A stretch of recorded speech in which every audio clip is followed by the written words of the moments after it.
The Arizona Coyotes may have lost again, but two key players will be making their return from the injured reserve. What kind of impact do we expect them to make when they make their return? We're going to talk about that and more on today's episode of the Locked On Coyotes podcast. Your Locked On Coyotes, your daily podcast on the Arizona Coyotes, part of the Locked On Podcast Network. Your team every day.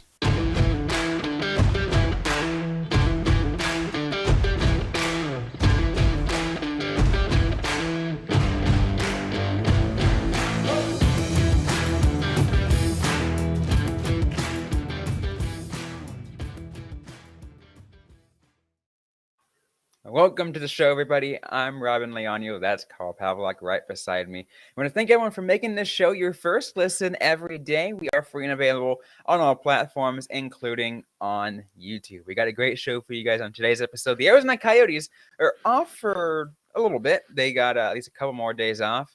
But we've still got some episodes to talk about. You know, there's some stuff to come up with, some roster news. You know, two major players have return dates now for the to return back onto the ice. Nick Schmaltz and Jakob Chychrun.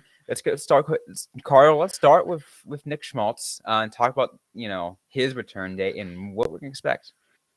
So just right up top, they will be returning the same day, but having two very different impacts.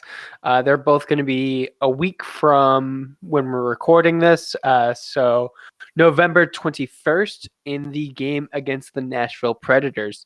Theoretically, something could change between now and then, but that is what is being reported. I believe Craig Morgan had the initial report. Straight from Bill Armstrong. Schmaltz is definitely going to be key, especially in this important time where it does look like the Coyotes are, maybe missing that offensive touch.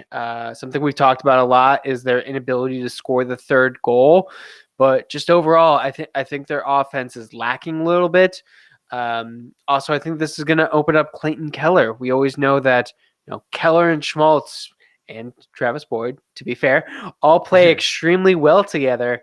And it's been kind of frustrating to see Keller without Schmaltz. He is still doing great, He's but you're like, still, yeah. You're like, could he be better? Because he could always be better. He is only a point per game player. He could be more than that. Yeah, plus I think one of the really positive things is that we're knowing this information now is knowing where the Coyotes stand in their road trip.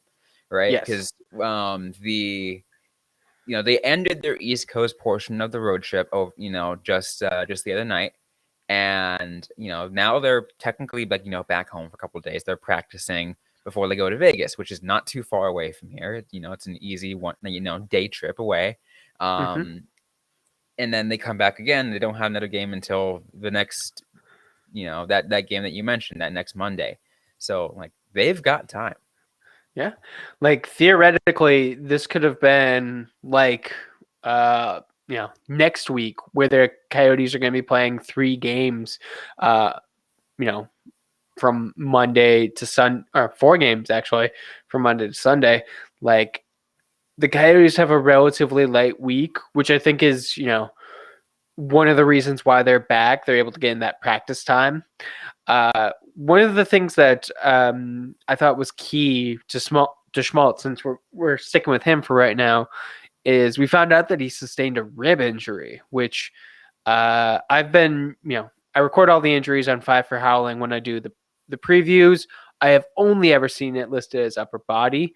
I was a bit concerned that it was possibly concussion issues. He's kind of had those in the past. Was this a re-triggering?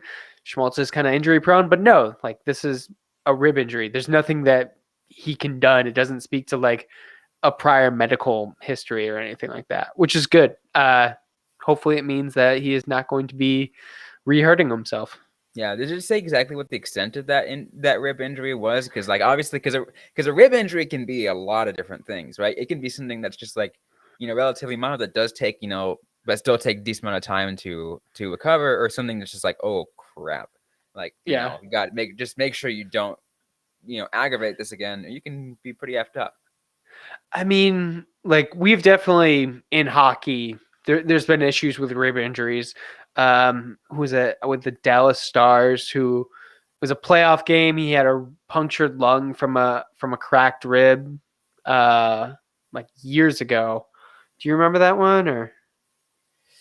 Yeah, I do remember that one. Yeah, I do remember Yeah. that. So clearly it wasn't that serious. I've known a couple people in my life who have had rib injuries, and it's just like, I mean, you can't put a cast on it. Can't really do anything. You wrap it, makes it feel a little bit better, and you just kind of gotta let it heal. And you know, I once had a I'm I once had a go ahead. friend who bruised their rib, and they told me that's painful, right? Yeah, Because like it's that's swelling of the muscles around your rib. It just literally just feels so freaking tender there that like anything you do, anything movement you make, it's gonna hurt. And that's just a yeah, bruised rib, which is, I mean, it still sounds like like hell, but which is still fairly mild compared to like a broken rib or like something a like that. cracked rib or Yeah. something. Yeah, yeah. I mean, like I kind of I have asthma, so I am very much aware of my lungs. Uh, a lot of time because if I'm having a bad day, like my lungs really hurt, my chest really hurts. So I have had like chest pain and that kind of thing. And when you're sore, like you realize how much your body like moves on your chest, like how many things are there, and it's just constantly in pain. It's not like a leg where you can just kind of like isolate it and don't move that. No, you're constantly moving the meat around your ribs. Yeah, it's like again. It is really brutal, but glad to hear that that Nick Schmaltz is getting his recovery. He getting it's going to be able to come back in time. For what are we? There, at this point, what Uh, third of the way? through the road trip, yes. Through the I road trip, yeah. I thought you were gonna say season, and I'm like, what? Six. This is gonna be 16 games, so That's almost either way, yeah, that's just under a quarter. yeah. Yeah, just So under a quarter of the way. So definitely, I mean, at points, I think they were initially speculating possibly like early December, for Schmaltz. So it's definitely good to see him, back and ready to go. And like I said, I think it's going to be big for the Coyotes offense. I think it's going to be big for Clayton Keller specifically. I think it's going to help Travis Boyd and the power play. The Coyotes power play has been great, but it did go 1 for 6, I believe, against the Rangers. Like you could always improve that. absolutely, very, very true. Like a lot of things, a lot of different things they can work on. But as you kind of mentioned earlier on too, I am excited to see the impact that Nick Schmaltz is going to make. As you mentioned, the Clayton Keller situation, right? Because Keller's excelling, and Boyd is excelling, and Schmaltz had a really good year last year alongside them. What are we going to see from them all three together again? Yeah. Like, is it going to make it? Are we just going to see just like a train that can't be stopped despite the fact that this team is a rebuilding team? I mean, definitely a possibility. Although, like last season, the team didn't have Dylan Gunther, so does that change things? Maybe you split up Keller and Boyd, Gunther and Schmaltz. Maybe, maybe that would actually that'd be really interesting. Like,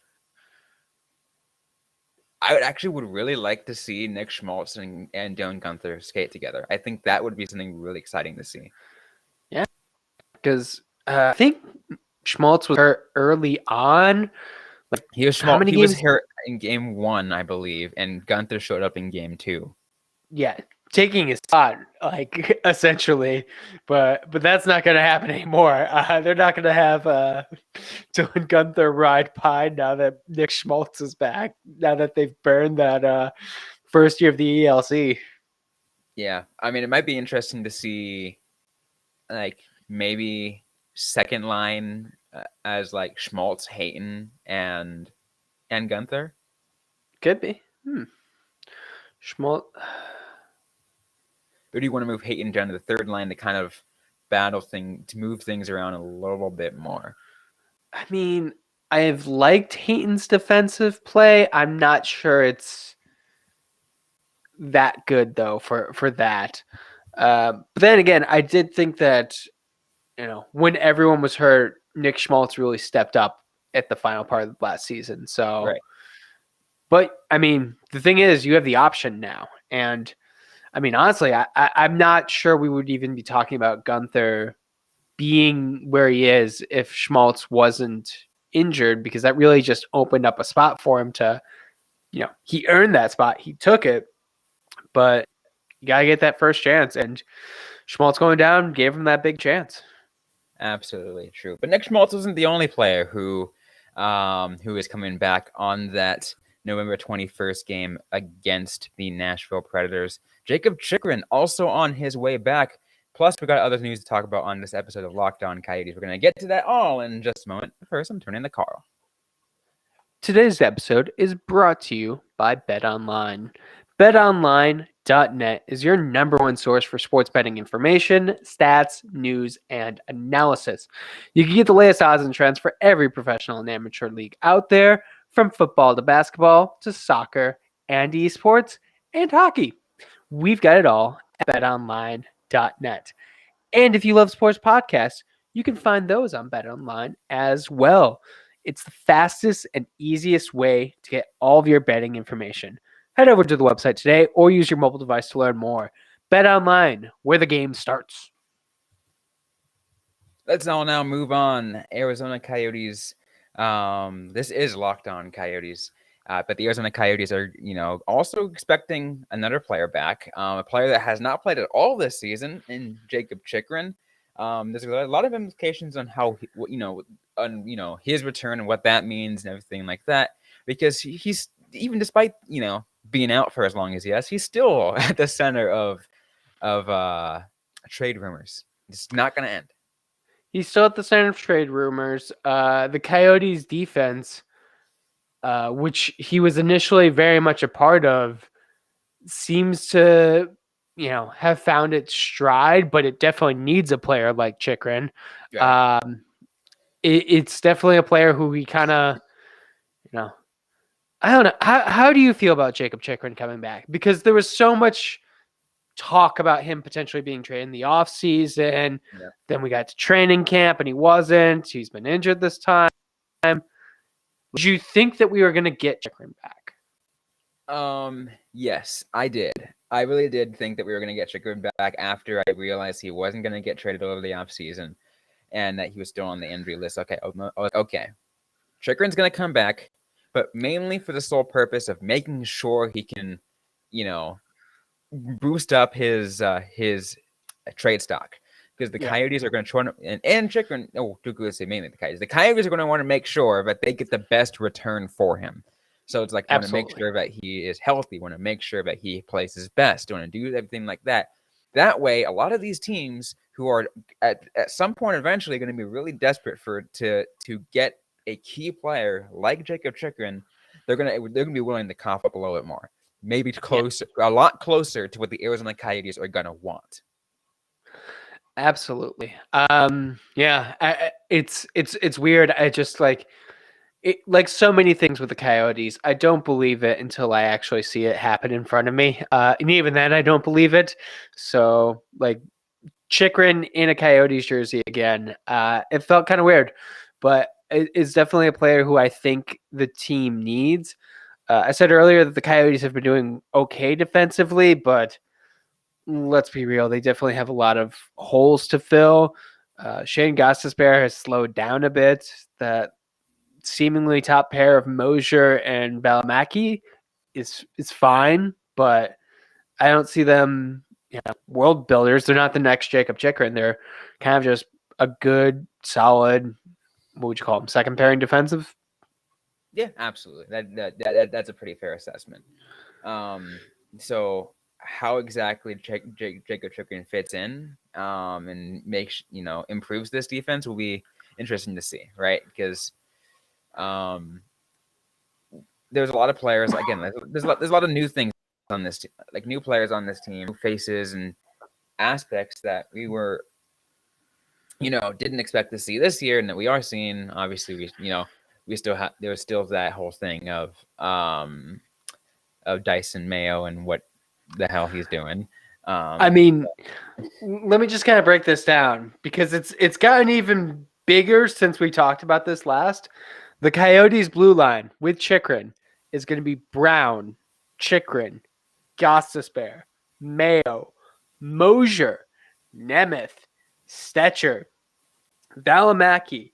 Timmins was sent down for a conditioning stint. He's going to be back soon.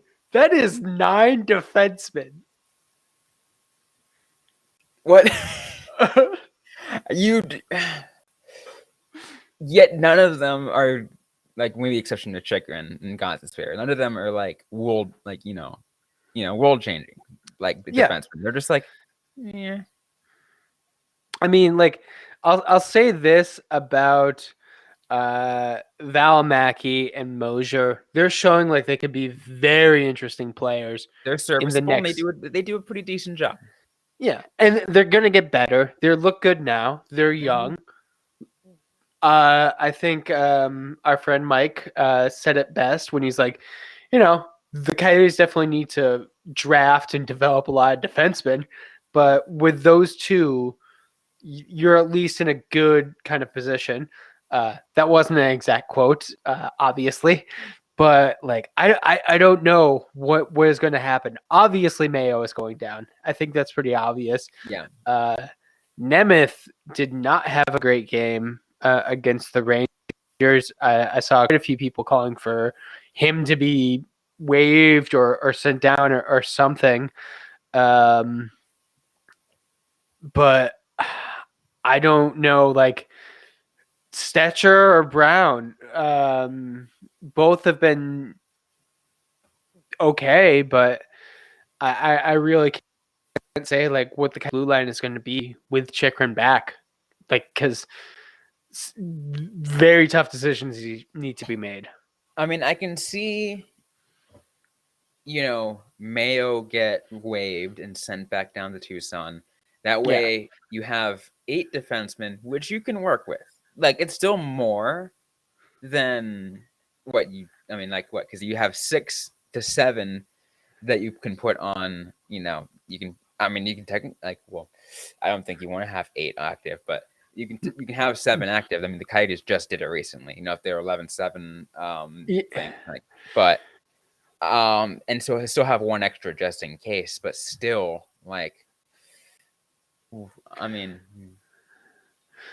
we've also kind of seen, like, when you go that route, like it takes away flexibility. Having too many defensemen is an issue for the Coyotes, which it's not the worst issue to have because, like, what worst case scenario, you lose someone who is going to be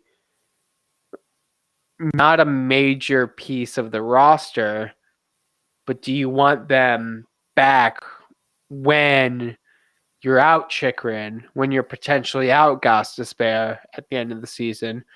Or at that point, are you looking to bring up someone like a Soderstrom? I don't know. We've seen Soderstrom perform well at the NHL level.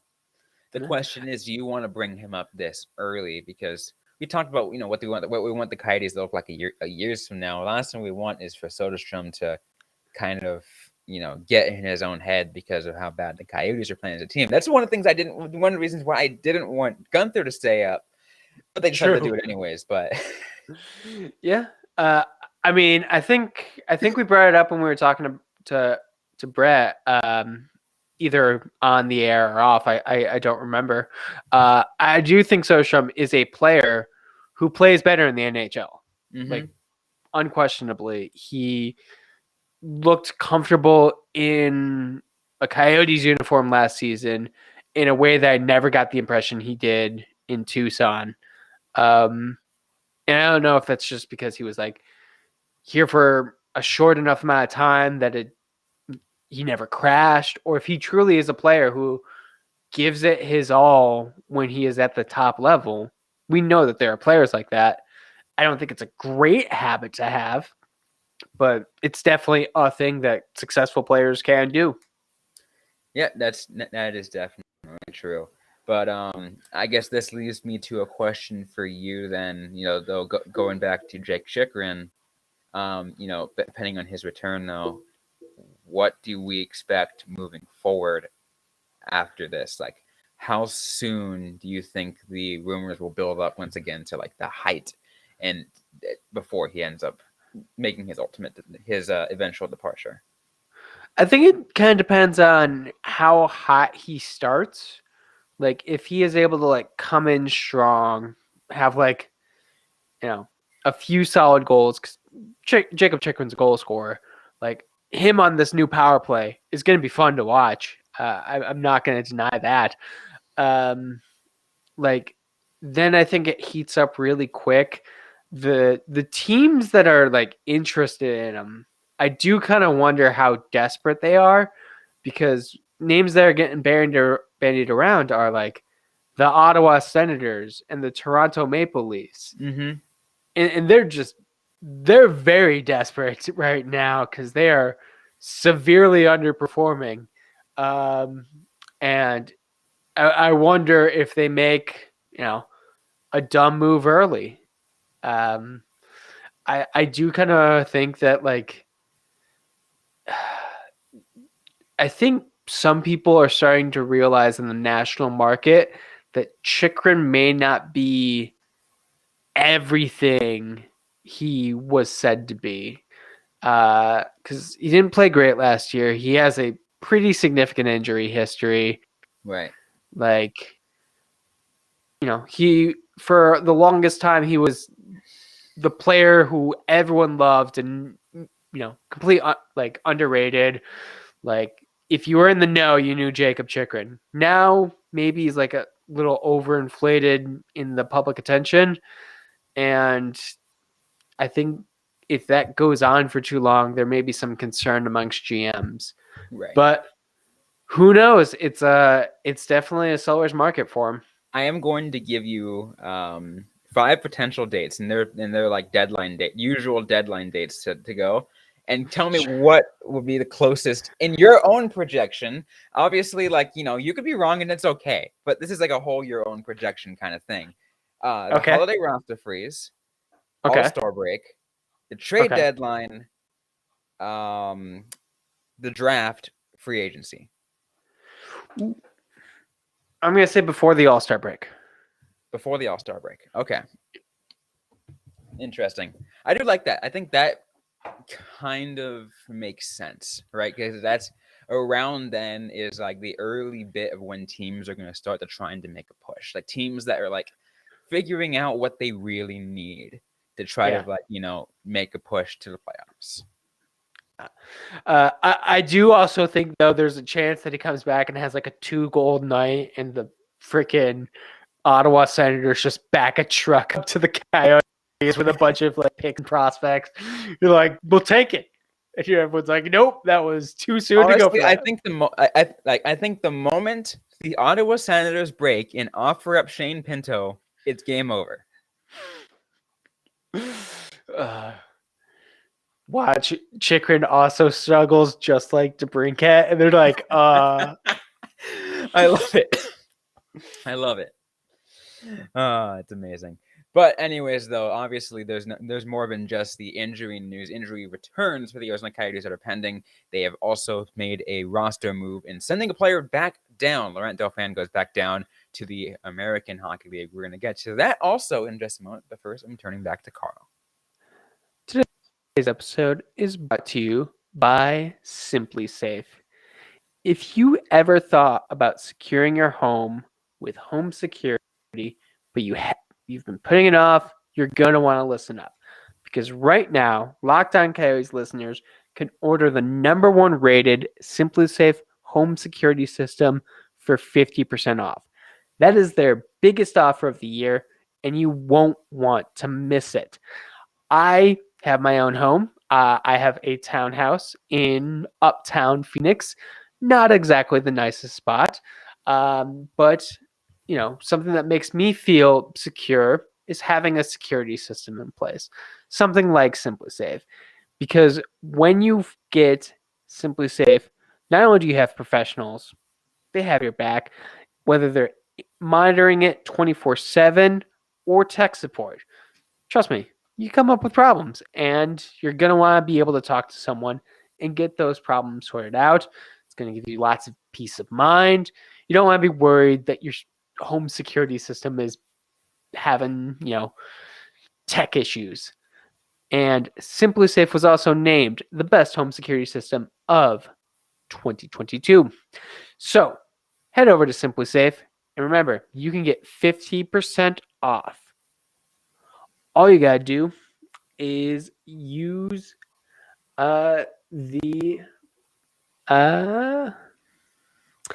so what you're going to want to do to get the 50% off is go to simplisafe.com/ Locked on NHL. Locked on NHL. That's right, Robyn. This is their biggest discount of the year, so don't wait. Simplisafe.com/ locked on NHL. There's no safe like SimpliSafe. All right, so now let's go ahead and go on to the last bit of information here for Locked On Coyotes. We got not very much time on this segment, but it's okay. I don't think we need to go too much in depth on it, but Laurent Dauphin has been sent back down to the Tucson Roadrunners, Carl. Very short stint, lasted a little over a week. Yep. But One game. I don't think it's a bad move. I mean, I think they he did serviceable. They kind of did what he needed to do to kind of fill in. Yeah. And I thought he looked pretty okay. If I think they're going to want to try and go back to the 7 defensemen, if only to see who gets sent down. But it could also be, Timmins' time to come up. We weren't keeping track of when his days were, but it's going to have to happen. Basically take that conversation we had about the defenseman and just add a forward, because that's kind of like what the situation is for Schmaltz coming back. Like the Coyotes weren't able to have that many forwards because of having so many defensemen. So Dolphins got to go. I would not be surprised if we saw him again, though. Yeah, I'm pretty sure he might be in terms of forwards, one of the first people to call back up. I mean, Marco Carcone can definitely get called up too, but Carcone, I think maybe even get a crack at Unique again, but yeah. Depending on it really depends on the needs of that the team is looking for at the time.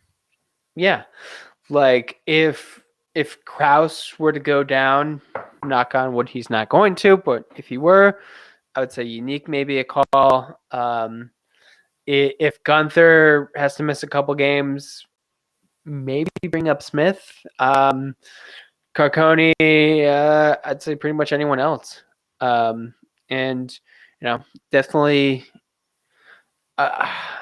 if you had doubts about the Coyotes bringing Dauphin back, I do hope that his last game kind of alleviated those because, like I said, he played well. He did play well. So I'm really excited to see, what he can do more in Tucson and then, what his future brings. Because, I've always been a fan of him. I've always been a fan of Laurent Dauphin. Take a look at some of the receipts from some of the stuff I posted, during my time covering the Roadrunners when he was there. I still love the dude. And that still is valid to this day. Yeah. There's always something about sticky players who just hang around with organizations through multiple coaches, GMs, people who just kind of stick around because they're a part of it. And Dauphin is one of those guys. And it's great to see him get another chance. And I hope to see him again soon. I think we definitely all hope to see him again soon. Any final thoughts you'd like to share before we close things off on this episode of Locked On Coyotes? It's we're gonna be seeing a lot of roster moves very soon. One thing we didn't mention, Zach Cassian looks like he's gonna be out until end of the month, maybe start of December. We'll see. We'll keep an eye on Zach Cassian, his injury report, so we'll pay attention to that. Something else that we're going to be paying attention to tonight, I'm going to be virtually tuning in to the Tempe DRC Meeting Development Review Commission as they review the Tempe Entertainment District. I'm going to be providing my thoughts about it as I tune in virtually. I'm going to pay attention to see what's discussed. Obviously, there's not going to be any really true decisions. I think there's going to make recommendations to the city council for the next two meetings for the next 2 weeks, but we'll pay attention to it. Yeah, definitely will be potentially some interesting information. Absolutely. But that's going to be it for today's episode of Locked On Coyotes. If you like what you heard, don't forget to leave a review, to like, comment, subscribe if you have yet to already. We're available everywhere you get your podcasts, including on YouTube. Don't forget to interact with us on social media. We're on Facebook, facebook.com/LockedOnCoyotes, and on Twitter at LO_Coyotes. I am personally at Robyn_Leano. Carl Pavlik is at Carl Pavlik FFH. Interact with us, ask a question you might have. We might answer right back or on a future episode of the Locked On Coyotes podcast. Thanks again, everyone, for listening to today's episode. Hope you guys are staying safe out there. Hope you guys are staying healthy. And don't forget to howl on.